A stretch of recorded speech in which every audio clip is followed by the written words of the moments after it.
Hey guys, it's been a minute since I've been on the socials and I don't miss it. But I do believe that social media is a great platform to get information out there, encourage each other, and maybe just help somebody else who might currently be going through the same things that I currently am going through. So I want to kind of give you guys a backstory of kind of what's been going on health-wise. I've always had a really hard time. My family is so graciously giving me their genetics of crap into me, and I just have been dealing with them one-on-one for a while. So my family has a heart condition that runs through the family, and it usually starts with a tachycardia, AFib, congestive heart failure, into heart transplant. I currently have an uncle on both my mother and father's side that has a heart transplant, and they're doing very good. They're doing good. I love them. They're doing great. So now to me, when I was about 16, 17, I noticed that I was having a really hard time in sports and feeling like I was going to pass out, was really struggling. Didn't really know much of what was going on until in my 20s when I realized that I had a tachycardia, and I throw an extra heartbeat before my beat starts. So it's fast. And I got through it, guys. I did all the beta blockers, all the things, got through it. And ended up getting COVID. And COVID aspirated my heart condition into AFib and was struggling, guys. So in 2022, I had a heart ablation that fixed the right side of my heart and kind of balanced me back out, and worked great. I still have a small hiccup of the heart, and I deal with it because it's not as extreme as the other. And guys, I do not like going to the doctor unless there's like death upon me, like I'm going to die. Then I'm like, screw it, I'm gonna go. So had the ablation in 2022, and this last year I had gotten kind of sick. My belly was hurting. I was ignoring it. It was holiday season. There's no way I can cancel on a whole bunch of ladies on their hair during holiday time, if you know what I mean. So I finally, after a billion times, my dad saying, Heather, just go to the ER, just make sure it's not your appendix rupturing. Because I was like, man, this must be my appendix. Get to the hospital, find out it's not appendicitis, it is a 9 cyst. No, 9 centimeters, not millimeter, centimeter mass on my ovary. Yay me. And so that ended up landing me in a hysterectomy at the beginning of this year. And guys, there's a reason why I'm painting this picture. I have had endometriosis probably since I was 12, which is another gracious family genetic crap that I was given and has been dealing with since I was little. And that in turn is the reason why the hysterectomy happened, not just cysts, but just so we could control the sickness of the endometriosis. And about 8 weeks after, the lump appeared in my throat. I was having a really hard time swallowing, and I thought, this is probably acid reflux. So I started taking antacids, trying to like get through it. I even got every antacid I could find. I even was mixing some with the pharmacy's approval, guys. I wasn't just playing with drugs, geez. And tried that, it wasn't working. Finally broke down again and went to the doctor, which sent me in for an immediate ultrasound and EGD. I was biopsied. They stretched the throat, they dilated the throat so I could at least get water and food through, because it was getting to the point where I was having a hard time. And he randomly throws out, there's this very rare condition. I don't think that it's that. I really think you just need to gain weight and up your calories, because I lost some weight. And he's like, but I'll send you for another test, which was a barium swallow test. And as soon as I was done with the test, he looked at me and he says, yes, you definitely have the rare condition. Doctor still didn't want to listen, sent me home telling me I need to gain weight, which I knew in my heart wasn't right. And guys, if you ever feel like there is something wrong and they're not listening, be your advocate. nobody's going to listen unless you are the one advocating for yourself. And I knew in my heart it was bull crap. So I went back and saw my doctor that originally started all the tests and told him what he had said, and he's like, absolutely not. So he sent me for an immediate head and chest CT just for another confirmation, and 3 hours later he called me and said, yes, you definitely have this condition, guys.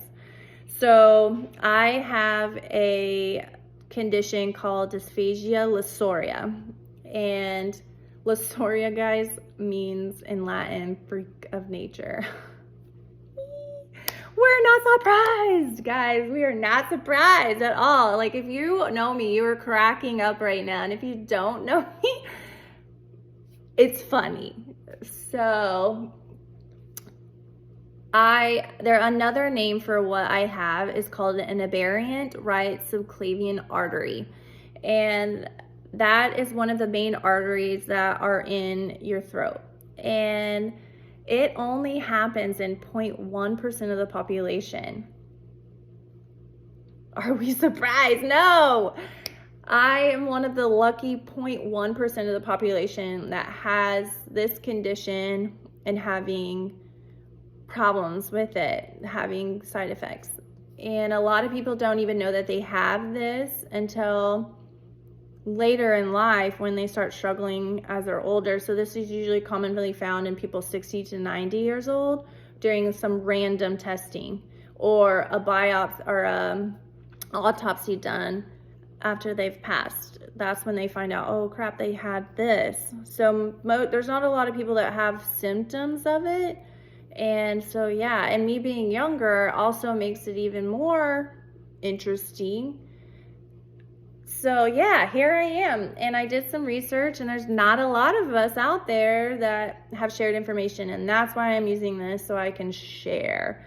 Guys, this was a birth defect. It was a chromosome dysfunction in utero, so this isn't some genetic thing passed down, and they say it doesn't really correlate with why the heart is still struggling. But I hope in my heart once I get this fixed that maybe some of that is alleviated. Hopefully, because I do still have that hiccup. And the other reason why I explained the hysterectomy is there's a correlation of women after a hysterectomy that a throat anomaly presents itself. So some people have trouble swallowing, throat cancer appears, and also, thyroid, but that's normal because you're messing with the hormone and endocrine system. So that's normal. But for me, it was something completely different. So at 8 weeks after, I definitely had the throat issue, and here we are 9 weeks more, and I'm having surgery. So if you're someone that has this, yes, I am actually having to have this fixed. I met my first surgeon last week and my second one this week. Yep, you heard that right. I have 2 surgeons. I have a vascular surgeon that is going to be doing the bypass. And guys, what this is you have 3 main you have 4 arteries in the neck, and 2 of them are your right subclavian and your left subclavian, and those are the arteries that feed the arm and keep blood flow moving and all of everything. And the right subclavian artery is supposed to grow off the right carotid artery. And unfortunately for me, because I'm so cool, my artery grew off the wrong side of my aorta and has come across the posterior wall of my esophagus and parked itself on the wrong side of the heart or the artery. So what this means is that my artery has cut half of my esophagus. It's not cut, didn't cut it, but it's pushed into half of my esophagus, which is preventing me from being able to swallow and me feeling like somebody is choking me out all day long. Guys, 9 weeks of somebody choking me out and not being able to eat fully has been so frustrating because I love food. I love food, and I'm not able to eat a lot. So you can obviously tell I've been super agitated, but I'm very excited. I'm not excited. I'm nervous for this. I will be having, the artery is going to be bypassed into my carotid artery. So they're going to try to attach the proper side of my right subclavian artery into my carotid artery, so that way I still have blood flow to the arm, because guys, I work with my hands. I do not need to lose the arm. That would be tragic. I don't know what I would do with life. And then my second surgeon is my thoracic surgeon, who's going to actually come through the rib cage, deflate the lung, and come over and cut off the artery and cut out that piece of artery that is posterior through the backside of my throat, remove it at the aortic arch as close as he can without nicking the wrong thing. So yeah, that will be, I'll have a chest tube and some other scars. I will be cut through the neck to do the bypass section. I do plan on posting that. I hope it doesn't like offend anybody. I just am trying to get information out there to help somebody that might one day need info and not feel so lonely like I do.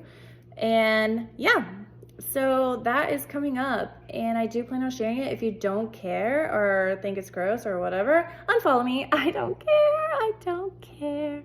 I'm just trying to help somebody else, and that's what it's all about. So yeah, that is coming up.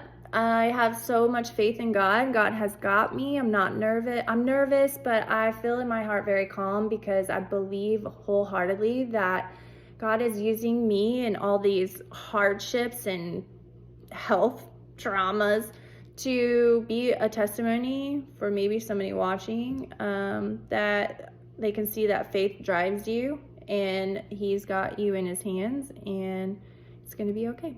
So yeah, I will be back, hopefully, and maybe some scars, some battle wounds, but I think it's going to be great. So the more information I get as I'm going through this next week or so, I am just going to post about it. And yeah, just wanted to get that out there. So I'll talk to you guys soon.